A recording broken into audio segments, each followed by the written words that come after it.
Amazing. Hi, welcome to my channel. My name is Stefania and I go by Alchemia. So today in Product Pulse, we are going to be going through 5 essential tips that are important for you to know about the Apple note-taking app on the iPad, which also is transferable or usable on the iPhone as well. I've been using iPads for about 4 to 5 years. Similar with the iPhones, it's a great ecosystem to have. That way the notes tend to be more fluid, so you can move from one device to the next. So let's go ahead and get started, and I'll show you the 5 essential tips to be able to maximize your productivity for your Apple Note app. All right, let's go ahead and get started. So I've opened up the Note app for ease. So you'll be able to see the window. Let's go ahead and add the title here, which you'll be able to see for your headline. Now, why is this important? Because when you start organizing your notes, you'll be able to reference back to any notes, lists, essentially if you do any brainstorming, such as myself, especially if you're a creative on the go. It's good to be moving and you get a thought or an idea. It's good to have all of that organized in your Notes app with the titles. So a cool thing that you can do here is go in and change the title by either heading, subheading, body, or monostylized. And that's also a good way just to keep your eye going to the most organized items in your list, or if it's a spreadsheet, it'll be quite easier to go through any information, any data that you're collecting. Also, as some of you might understand, if you are a creative or you're simply a person that's very curious about the world, it's good to have everything organized as you're going, so that when you go back and reference it, it becomes much easier to allocate that data and understand where it needs to go afterwards. So it's easier to take action. Okay, so here we go to the title. You can change it into a heading. If you want to keep it bold, you can. You can also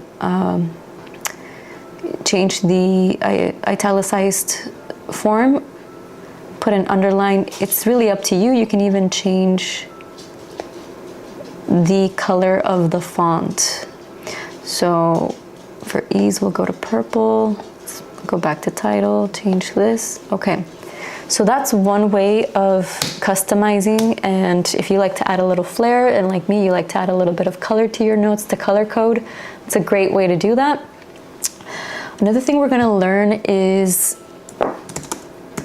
the search functions. So let me go ahead and create a list here. Just putting random numbers here so that we can work with this data. And we'll do a copy paste. So let's say you want to create a spreadsheet, right? So if you're somebody that prefers that layout visually, you go to the buttons on top here. So where we found the font section, you'll see this item right here.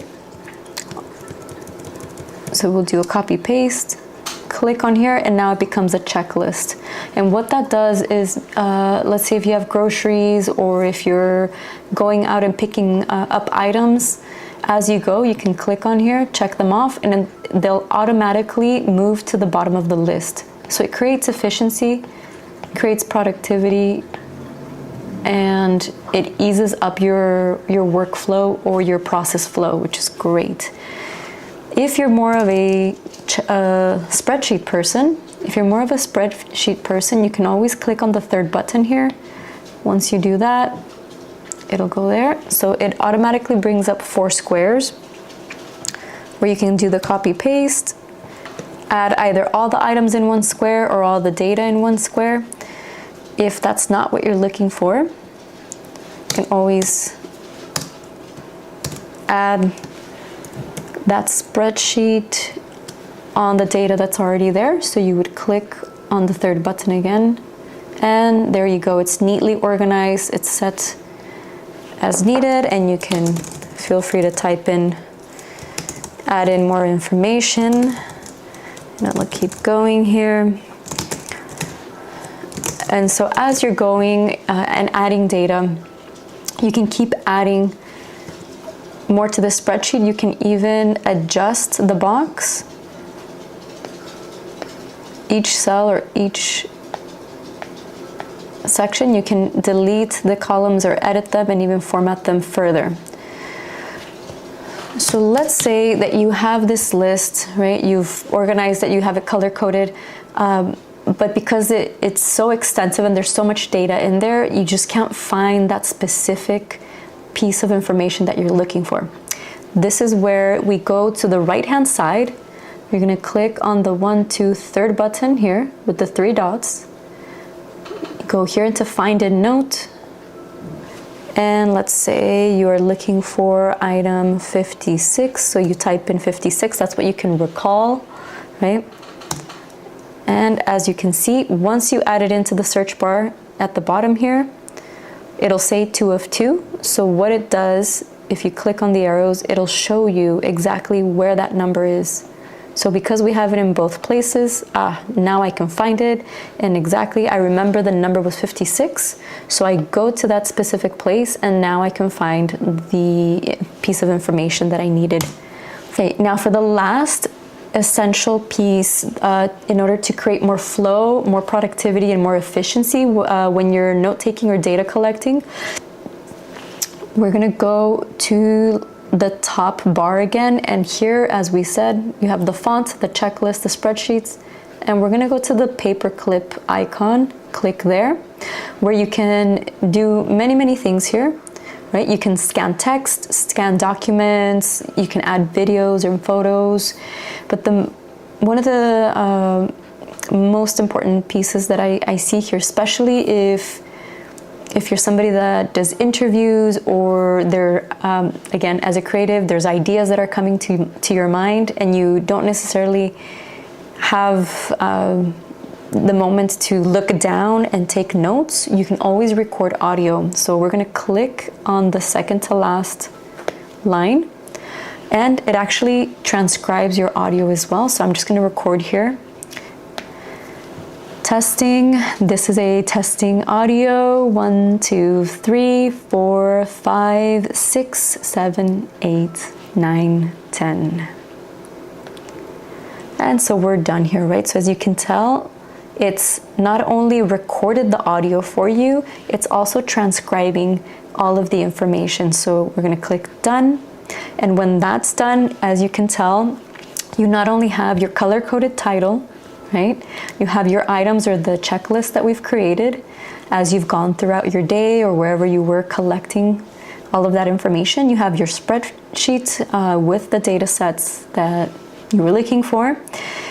And on top of that, you've learned how to search specific information